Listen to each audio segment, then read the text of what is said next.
विद्यार्थियों, पिछले वीडियो में हमने जो आपका विषय शुरू किया था वो था elementary theory of sound and its production and propagation, यानी ध्वनि का सामान्य सिद्धांत, इसकी उत्पत्ति और प्रसार।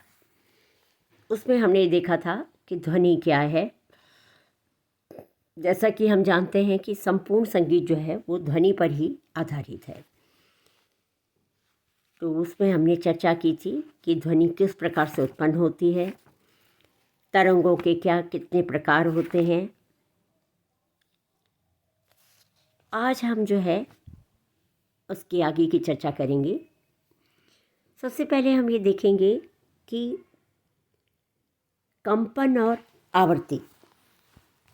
जैसे कल हमने बताया था कि जो ये ध्वनि उत्पन्न होती है तो उसका जो आधार है कि वो जब हम देखते हैं कि जिस वस्तु से में ध्वनि उत्पन्न हो रही है उसमें एक प्रकार का कंपन दिखाई देता है। तो आज हम चर्चा करेंगे कंपन और आवर्ती, यानी वाइब्रेशन और फ्रीक्वेंसी की।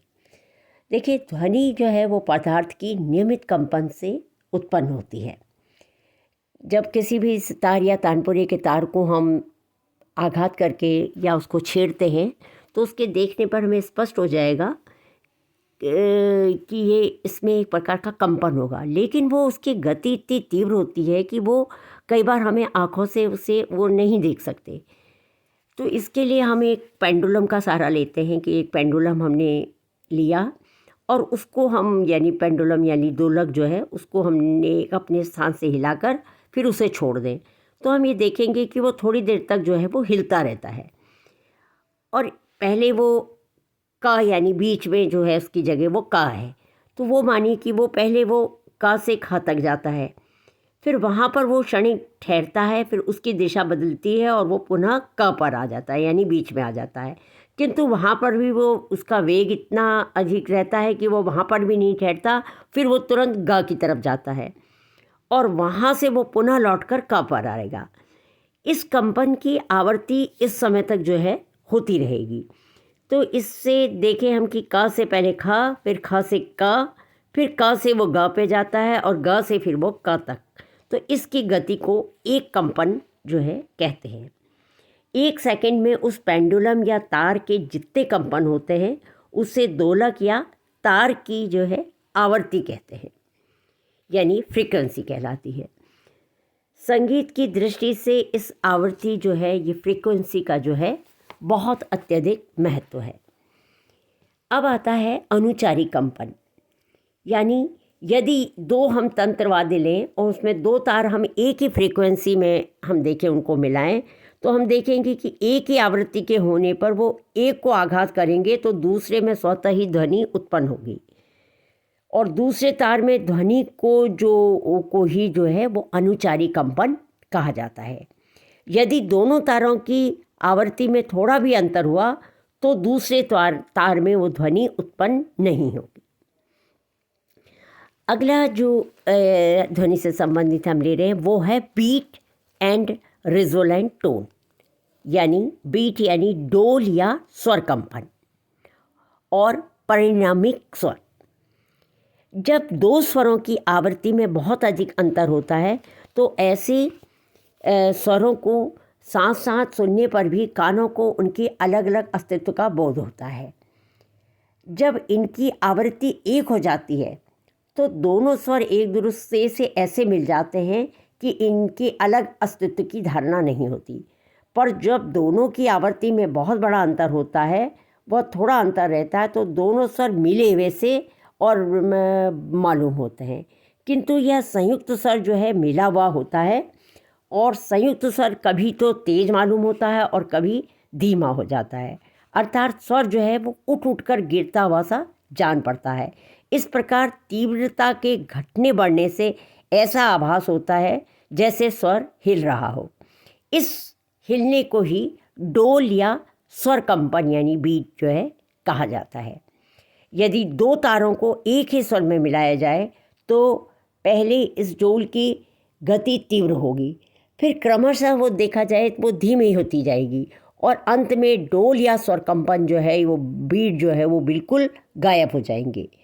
ऐसी स्थिति में दोनों स्वरों को बिल्कुल मिला हुआ जो है समझना चाहिए। दो स्वरों की आवृत्ति में जितना अंतर होगा 1 सेकंड में उतने ही डोल सुनाई देंगे। जैसे एक सितार या तानपुरे की एक तार की आंदोलन संख्या 240 और दूसरे तार की आंदोलन संख्या 245 है, तो 1 सेकंड में हमें 5 बीट जो है सुनाई देंगे। संगीत की दृष्टि से बीट का जो है बेहद महत्व है, क्योंकि इसी के सहारे स्वरों को अच्छे प्रकार से मिलाया जा सकता है।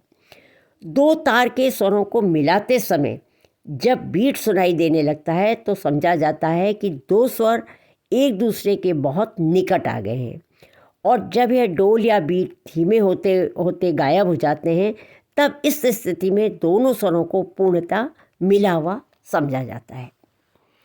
अब आता है परिणामिक स्वर।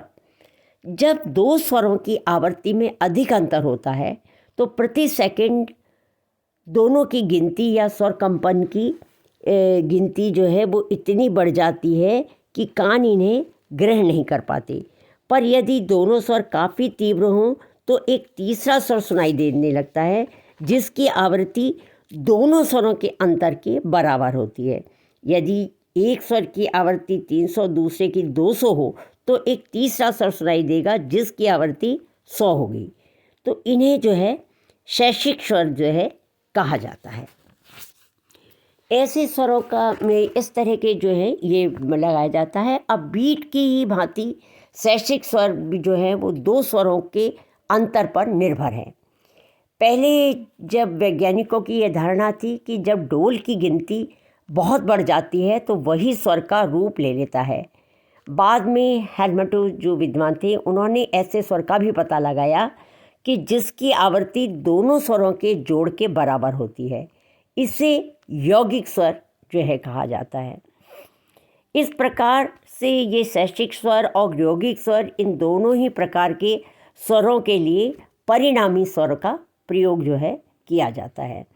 तो हेल्महोल्ट्ज़ के सिद्धांत के अनुसार शैशिक और यौगिक स्वरों की उत्पत्ति के लिए स्वरों का तीव्र होना जो है ज़रूरी है, किंतु बाद में जो वैज्ञानिक थे उन्होंने यह सिद्ध किया कि सामान्य तीव्रता पर भी परिणामी स्वर जो हैं वो स्वर सुनाई देते हैं, और पूरी खोज करने पर यह पाया गया कि सामान्य तीव्रता से उत्पन्न परिणामी स्वर कानों में ही उत्पन्न होते हैं और बाहरी माध्यम से इनका अस्तित्व जो है नहीं होता है।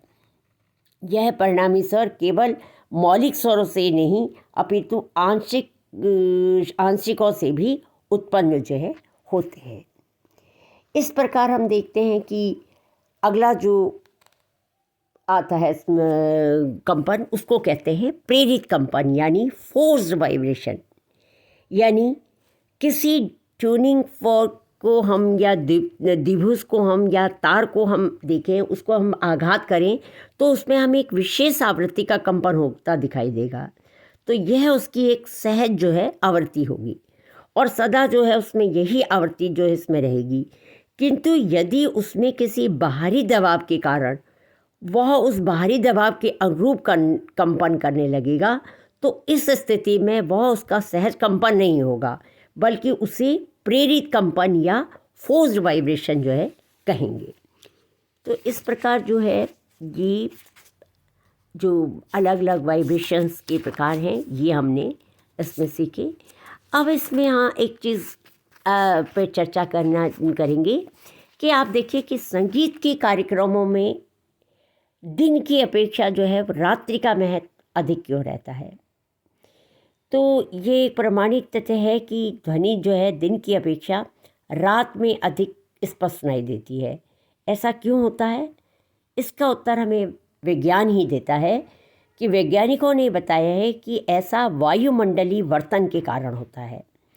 जैसे जैसे तापक्रम जो है के अनुसार हवा का घनत्व बदलता है, वैसे वैसे ध्वनि का वेग भी बदल जाता है।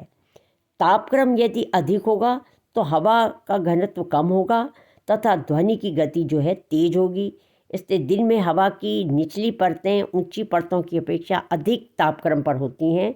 इस कारण ध्वनि तरंगे जैसे जैसे चलती हैं वैसे वैसे उनकी दिशा या वर्तन ऊपर की ओर होता है, अर्थात उसकी प्रगति रेखा पृथ्वी से ऊपर की ओर मुड़ेगी, जिसके परिणाम स्वरूप दूरी पर तीव्रता जो है वो कम हो जाती है। जबकि इसके विपरीत रात्रि में जब हवा की निचली तह ऊपर की तहों की अपेक्षा अधिक जो है ठंडी होती है, जिससे ध्वनि तरंगों की प्रगति जो है वो ज़मीन की ओर मुड़ती है और तीव्रता जो है से वो बढ़ जाती है। यही कारण है कि बहुत दूर की आवाज़ भी जो है दिन की अपेक्षा जो है रात में जो है अधिक स्पष्ट जो है सुनाई देती है। अब जो ध्वनि के मुख्य 3 लक्षण, जो नाद के 3 लक्षण माने जाते हैं, इन पे चर्चा हम अगली वीडियो में करेंगे। Thank you.